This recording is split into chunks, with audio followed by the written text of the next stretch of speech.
The station floated in the dark space between three star systems. It was old. It was huge. And it was famous for one thing only: death. They called it Korax Station. Beings from 100 different worlds came here to watch the fights. The arena sat in the center of the station like a metal heart. Every cycle, thousands of aliens filled the seats. They paid good money to watch blood spill on the arena floor. Today was special. Today was a trial of worth. Mira stood in the waiting room below the arena. She could hear the crowd above her. The sound was like thunder that never stopped. She was alone in the cold metal room. There was one door in front of her. When that door opened, she would walk into the arena. She would face the champion. She was not afraid. She had been afraid many times in her life. She had learned that fear was just a feeling. It could not stop her unless she let it. Myra was 24 years old. She was born in a small town near the southern coast of Korea. Her grandmother had raised her after her parents died in a factory accident. Her grandmother was a tough woman. She had survived war, poverty, and loss. She taught Myra one thing above all else: never give up. Myra started training when she was 6. First it was taekwondo at the local gym, then judo, then boxing. By the time she was 18, she was fighting in underground matches to pay for her grandmother's medicine. By 22, she was one of the best fighters in Asia. Then the aliens came. It was not an invasion. They came in peace, they said. They wanted to trade. They wanted to talk. But they also wanted something else. They wanted to know if humans were worthy of joining their galactic community. The Galactic Trade Union had rules. Any new species that wanted to be recognized had to prove themselves. They had to pass the trial of worth. The trial was simple. One member of the species had to survive 3 minutes in the arena against the champion. Most species failed. Some lasted a few seconds. Some did not even have time to scream. The champion was a Theshan. His name was Varith. They called him Varith the Unbroken because no one had ever defeated him. He had killed over 300 challengers in 12 cycles. He was considered the most dangerous fighter in the known galaxy. Mira had watched videos of his fights. She had studied him for 6 months. She knew how he moved. She knew how he attacked. She knew his patterns. The Theshans were apex predators. They came from a world of constant violence. They evolved to hunt and kill. Varith stood 3 meters tall. His arms were covered in bone plates that could stop bullets. His claws could cut through metal. His muscles were dense and powerful. He weighed over 300 kilograms. Myra weighed 61 kilograms. She stood 164 centimeters tall. When the aliens saw her, they laughed. The betting pools opened the moment she was announced as Earth's champion. The average predicted survival time was 4 seconds. Some aliens bet she would die before she could take a single step. The odds against her were astronomical. The humans watching from Earth did not laugh. They knew something the aliens did not understand. They knew what humans were capable of. A voice came through the speaker in the waiting room. It spoke in the common galactic language. Mira had learned it in the 6 months of preparation. Human Challenger. The trial will begin in 2 minutes. Enter the arena when the door opens. Survive 3 minutes. That is all you must do. Myra closed her eyes. She breathed slowly. In through the nose. Out through the mouth. She felt her heartbeat slow down. She felt her muscles relax. This was something she had done 1,000 times before fights. She thought about her grandmother. The old woman had died 2 years ago, but Myra still talked to her sometimes. In her mind, she could hear her grandmother's voice. "You are strong," the voice said. "Not because you cannot fall, because you always get up." Myra opened her eyes. She rolled her shoulders. She cracked her neck. She was wearing simple clothes, a tight shirt, shorts, and combat wraps on her hands and feet. She had refused armor. She had refused weapons. She did not need them. The door began to open. Light poured into the dark waiting room. The sound of the crowd became deafening. Mira walked forward. The arena was a circle of sand and metal. It was 50 meters across. The walls were high and smooth. Above the walls, thousands of aliens sat in rising rows of seats.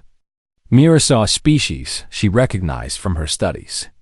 Tall ones, short ones, ones with scales, ones with feathers, ones with too many eyes. They were all looking at her. Many were laughing. Some were pointing. She heard words in languages she did not understand, but she knew what they meant. They thought she was going to die. On the other side of the arena, a second door opened. Varth walked out. He was bigger in person than he looked in the videos. His bone-plated arms hung at his sides. His eyes were small and dark, like stones pressed into his massive skull. His mouth was full of teeth that could crush bone. He looked at Myra. He tilted his head. She was so small compared to him. He had never fought anything so small that the crowd grew quiet. Everyone waited. A horn sounded, deep and long. The trial had begun. Vorth smiled. It was not a kind smile. It was the smile of a predator who saw easy prey. He began to walk toward her. Then he ran. Myra did not move. She stood in the center of the arena and watched him come. She watched the way his shoulders moved. She watched the way his feet hit the ground. She watched the way his right arm pulled back, claws extended, ready to swing down and end her life in one blow. She had seen this attack in every video. It was his signature move. It had killed hundreds. He reached her. His arm came down like a falling mountain. Myra stepped to the side. The claw cut through empty air. It missed Myra by the width of a hand. The force of the swing made wind blow against her face. She felt how powerful it was. If it had hit her, she would be dead, but it did not hit her. Vareth stumbled forward. He had put everything into that swing. He expected to feel his claws tear through soft human flesh. He expected to hear the crowd cheer as another challenger died. Instead, he felt nothing. He hit nothing. He turned around. The human woman was standing 2 meters away. She had not run. She had not screamed. She had simply moved. Her eyes were calm. Her breathing was steady. The crowd was silent. No one understood what had happened. Varth felt something he had not felt in many years. He was confused. Challengers ran from him. Challengers tried to fight him and failed. Challengers froze in fear.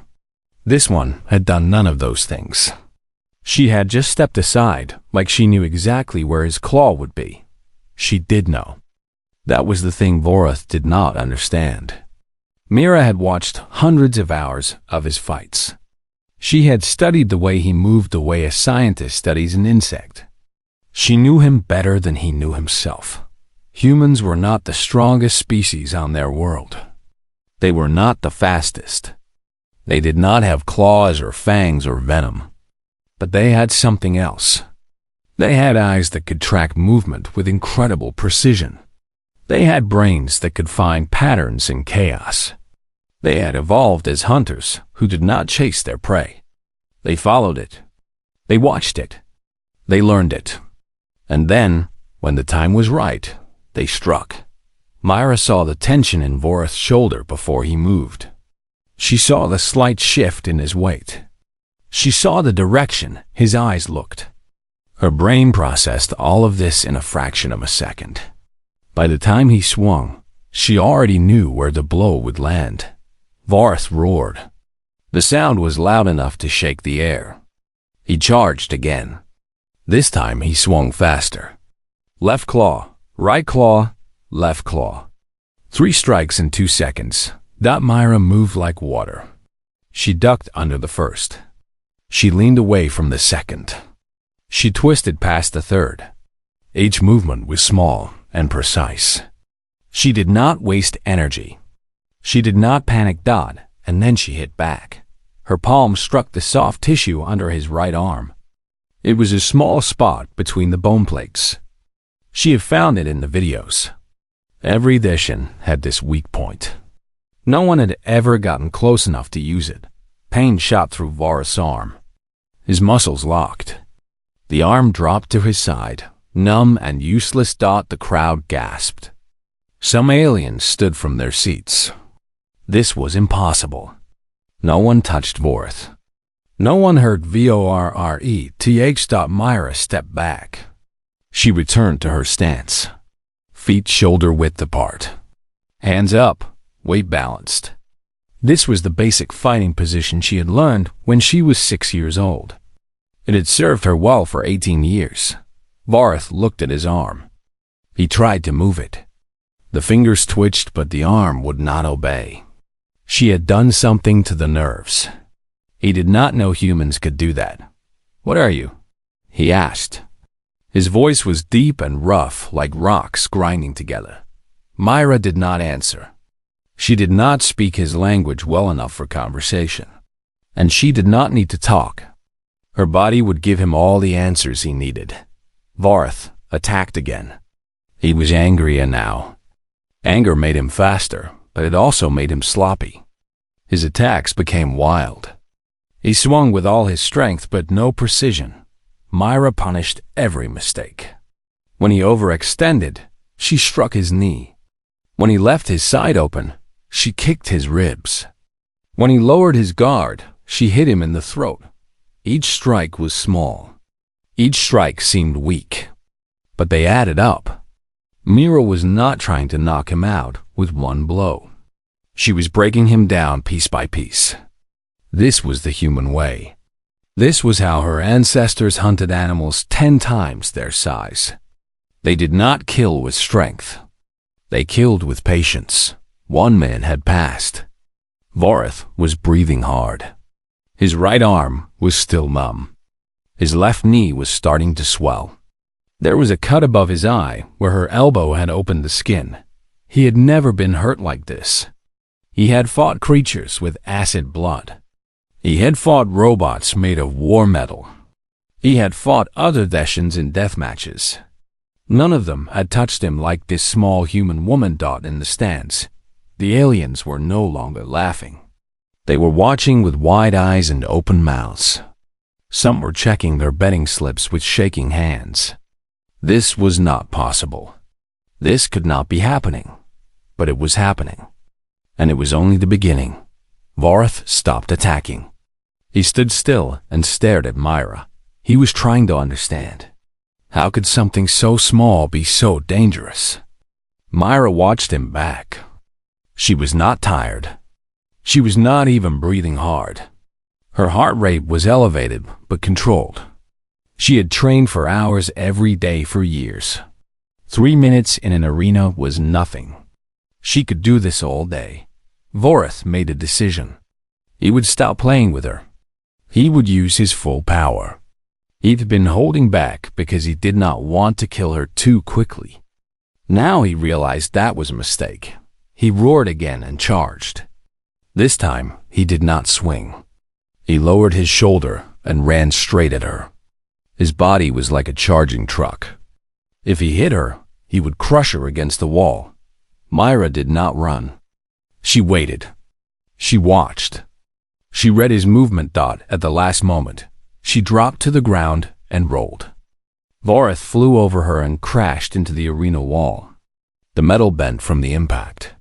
The sound echoed through the stadium. When he turned around, Myra was already on her feet. She had not even gotten dust on her clothes. 2 minutes had passed. 1 more minute and she would win. Varith realized something terrible. He was not fighting prey. He was fighting a predator. High above the arena, there was a room with windows that looked down on the fighting floor. This was the observation deck. Important aliens sat here. Scientists, politicians, military leaders. They had come to watch the human die. Now they were watching something else entirely. Director Krell was the head scientist of the Galactic Union's biology division. He had 4 eyes and 6 arms. His species was known for being calm and logical. Right now, he was neither. "Pull up everything we have on the human homeworld," he said to his assistant. "Everything." The assistant worked quickly. Data appeared on the screens around the room. Maps, numbers, video. Krell read the information. With each new fact, his 4 eyes grew wider. "This cannot be correct," he said. "Check the data again." "Check the data again." "I have checked it 3 times, Director. The information is accurate." Krell looked at the screens. He looked at the arena below. He looked at the small human woman who was making a fool of the galaxy's greatest champion. "Their planet's gravity is 1 standard unit," he read aloud. "Constant, unending. Every moment of their lives, they carry their own weight. Their bones are dense. Their muscles are always working." Other officials gathered around him. They began to read the data too. "Their atmosphere," one of them said. 21% oxygen. "Director, that is a toxic level. That is a flammable level. How do they survive breathing that?" "They do not just survive," Krell said. "They thrive. The oxygen feeds their muscles. It gives them energy. Their blood carries it through their bodies like fuel through an engine." A military commander pushed to the front of the group. His name was Torvin. He was a Kel, a species known for conquest. Even he looked worried. "Show me their history," he ordered. "Show me how they fight." The screens changed. Videos began to play. Humans fighting humans. But it was not war. It was something else. "They call this sport," the assistant explained. "They fight each other for entertainment, for exercise, for honor." Torvin watched a human punch another human in the face. The struck human fell down, got up, and kept fighting. "That blow would kill a Kel," Torvin said quietly. More videos played. Humans kicking each other. Humans throwing each other to the ground. Humans bending each other's arms until they broke. "They have developed thousands of different fighting systems," the assistant said. "They call them martial arts. Some are thousands of years old. They pass down fighting knowledge from generation to generation. They spend their entire lives learning how to hurt each other." Director Krell found information about the human in the arena. "Her name is Mira," he read. "She is trained in combat since she was 6 years old. 18 years of constant practice. She knows multiple fighting systems. Taekwondo, Judo, boxing, Hapkido, wrestling." "What is Hapkido?" someone asked. Krell read the description. His face went pale. "It is a system designed to use an enemy's force against them. The harder the enemy attacks, the more damage they do to themselves. It was created specifically to allow small humans to defeat larger and stronger opponents." Everyone in the room looked down at the arena. Suddenly, what they were watching made sense. "She is not trying to overpower him," Torvin said. "She is using his strength against him. Every time he attacks, she redirects the energy. She's making him beat himself." "There is more," Director Krell said. His voice was shaking now. "Look at their environmental data. Their planet is a nightmare." He pulled up images of Earth, beautiful images of blue oceans and green forests. But the data told a different story. 70% of the surface is covered in a substance they call water. It is one of the most powerful solvents in the universe. They swim in it. They drink it. Some of them live on it. Their weather systems produce winds strong enough to destroy cities. They have earthquakes that shake the ground apart. They have mountains that explode with liquid rock. They have seasons where the temperature drops so low that water becomes solid. And the life forms, Krell continued. Their planet is covered with predators. Creatures with claws and fangs and venom. Creatures that hunt in packs. Creatures that can kill with a single bite. And the humans? The humans conquered all of them. They are the apex predator of a death world.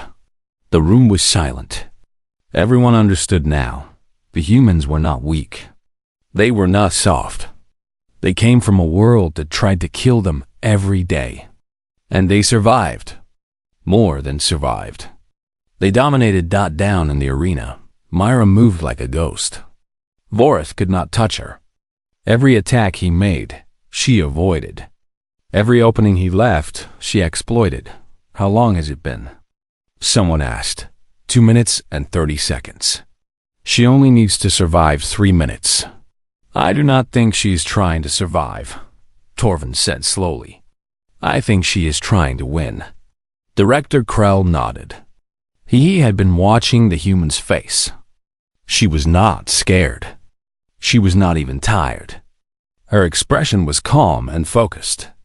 This was not a prey animal fighting for survival. This was a hunter who had found her target. Send a message to the council, Krell said. Tell them we need to change the human classification. To what, Director? Krell watched Myra strike Vorith in the throat, making the giant alien stumble backward. Deathworlders, he said. Class 1 threat. Do not engage unless absolutely necessary. 30 seconds remained. Myra had already won. She just did not know it yet. Or maybe she did, and she was not finished. The horn sounded. 3 minutes had passed. The trial was over. Myra had survived. By the rules of the Galactic Trade Union, humanity had passed the trial of worth. The fight should have ended, but Vorith did not stop. He roared and swung at her. Again. The crowd gasped. The officials in the observation deck shouted into their communicators. This was against the rules. The trial was over. The human had won. Vorith did not care. He had never lost. He could not lose. His pride would not allow it. This small creature had embarrassed him in front of the entire galaxy. She had to die. Myra dodged the wild swing. She had expected this. She had seen how Vorith looked at her during the fight. She knew he would not accept defeat. Some predators could not handle being beaten. Their minds broke before their bodies did. Stop the fight, Director Krell ordered from above. Send in the guards. But the guards were too far away. By the time they reached the arena floor, it would be too late. Whatever happened next, Myra would have to handle alone. She was fine with that. She had been alone her whole life. Vorith attacked again and again. His movements were wild now. There was no technique. There was no strategy. There was only rage. Pure, blind rage. Myra danced around him. She did not attack back. She just moved. Let him tire himself out, she thought. Let him burn through his energy. Anger was expensive. It used up strength faster than anything else. 4 minutes passed. Then 5. Vorith was breathing hard. His attacks were slower. His feet were heavy. Sweat dripped from his bone-plated body. He had never fought this long before. His fights usually lasted seconds. He did not have the endurance for this. Myra was barely tired. Her breathing was controlled. Her heart rate was elevated but steady. The monitors in the arena showed her vital signs. The aliens watching could not believe what they saw. She is at 60% of her maximum output, one scientist said. She has been holding back the entire time. Humans were persistence predators. This was the secret of their evolution. They did not outrun their prey. They outlasted it. Their ancestors would chase animals for hours, sometimes days. They would keep moving when their prey had to stop and rest. Eventually, the prey would collapse from exhaustion. Then the humans would kill it. Myra was doing the same thing now. She was not trying to knock Vorith out. She was waiting for him to break Dot, and he was breaking. 6 minutes. Vareth's attacks were slow and clumsy now. His right arm was still numb from Myra's earlier strike. His left knee had swollen so much he could barely bend it. He was covered in cuts and bruises. He had never felt pain like this. He had never felt so weak. "Why won't you die?" He growled at her. Myra did not answer. She saved her breath for what came next. Vareth made one final attack. He gathered everything he had left and charged at her. This was his last chance. If he could just grab her, just get his claws on her body, he could end this. Myra watched him come. She read his movement like she had done 100 times before. She saw where he was going. She saw what he was trying to do. At the last moment, she moved. She did not dodge this time. She stepped into his attack. Her hands caught his arm. Her hip pressed against his body. She twisted. This was called a hip throw. It was a basic judo technique. Myra had practiced it 10,000 times. Her body knew exactly what to do. Vareth flew through the air. 300 kilograms of apex predator lifted off the ground and slammed into the sand. The impact shook the arena. The crowd screamed. Before Vareth could get up, Myra was on him. She moved to his back and wrapped her arm around his neck. Her legs wrapped around his body. She squeezed Dot. This was called a rear naked choke. It was a simple technique, but very effective. Myra had learned it when she was 12. She had used it to win many fights.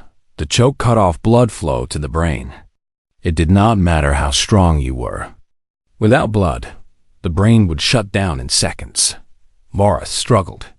He tried to pull her off, but his arms would not work properly. His strength was gone. He could not breathe. The world was getting dark.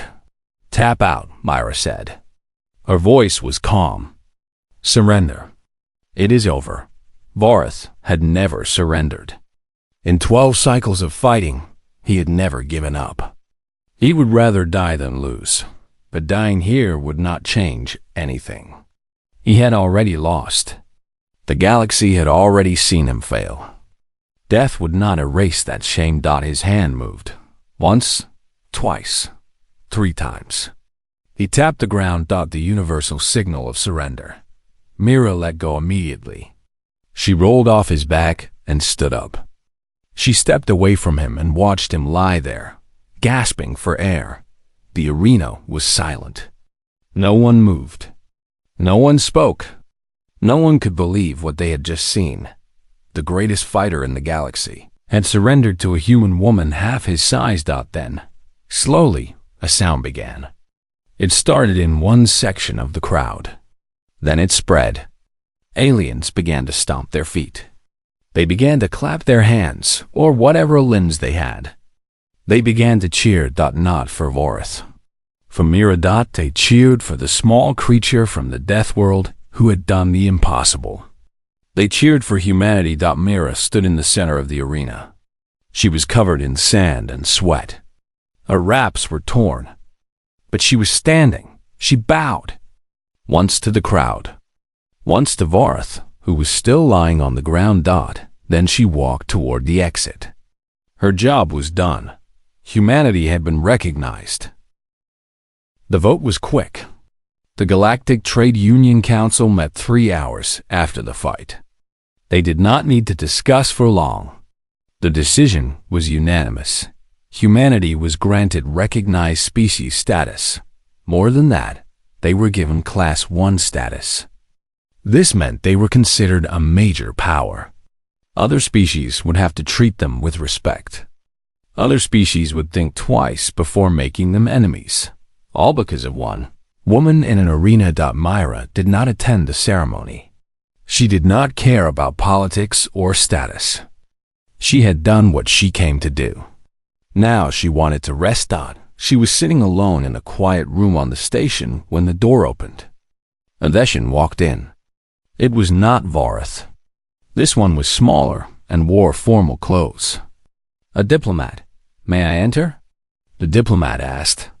He spoke through a translator device. Myra nodded. The diplomat walked in and sat across from her. My name is Breven, he said. I represent the Theshan government. I wanted to speak with you before you return to your planet. About what?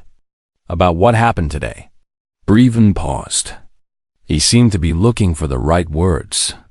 No one has ever defeated Vorath. He was our greatest warrior. Our symbol of strength. You destroyed that symbol. Myra said nothing. She waited for him to continue. I am not angry, Breven said. I am curious.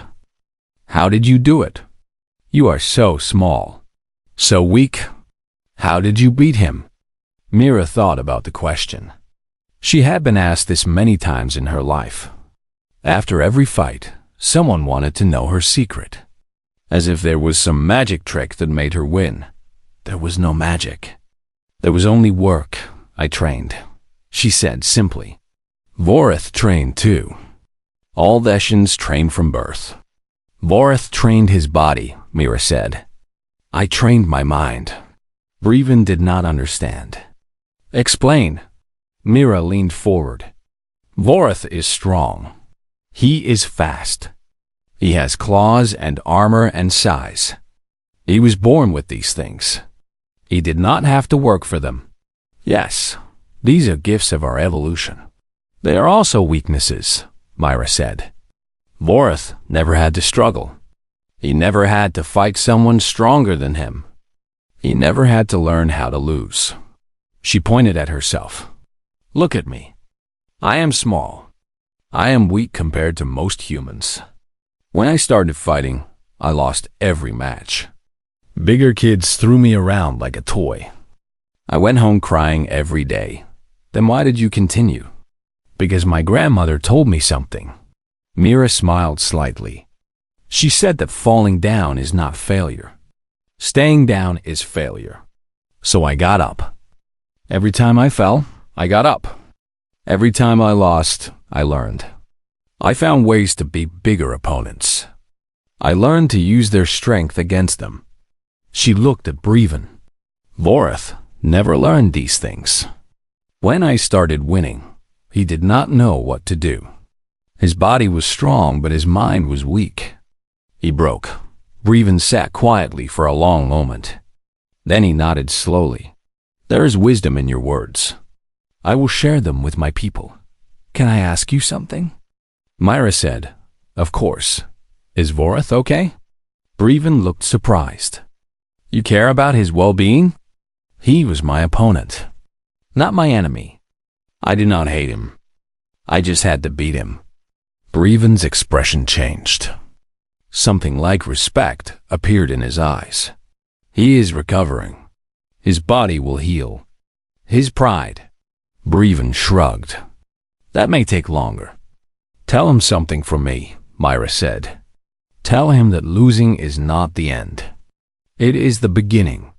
If he can learn from this fight, he will become stronger than he ever was before. I will tell him. Breven stood to leave. At the door, he stopped and turned back. One more question. In the arena, you bowed to him. Before and after the fight. Why? Myra thought about it. On Earth, we have traditions. When we fight, we show respect to our opponent. Not because they are our friend. Because fighting someone is intimate. You share something with them that you cannot share with anyone else. Bowing is how we honor that. Breven was quiet for a moment. Then he bowed to her. It was awkward and imperfect. His body was not built for the gesture. But he tried. Myra bowed back. The diplomat left. Myra was alone again. She walked to the window and looked out at the stars. Somewhere out there, billions of humans were watching news of her victory. Somewhere out there, her grandmother's spirit was smiling. Humanity had joined the galactic community. They were no longer alone. The universe was open to them now. All the wonders and dangers of 1,000 star systems were waiting, and it had started here. In a fighting pit, with a small woman from a small town who refused to stay down. Mira touched the window. The glass was cold against her fingers. "We made it, grandmother," she whispered. "We made it." Outside, the stars burned bright. They had been burning for billions of years. They would burn for billions more. And now, among all those stars, humanity had found its place, not through weapons or technology or wealth, through something older, something simpler. The refusal to give up. Myra turned away from the window. She had a ship to catch, Earth waiting for her. There would be celebrations and speeches and interviews, but first, she was going to sleep. She had earned it. She walked out of the room and did not look back. Behind her, through the window, the galaxy watched and waited. The humans were coming, and they would not stop.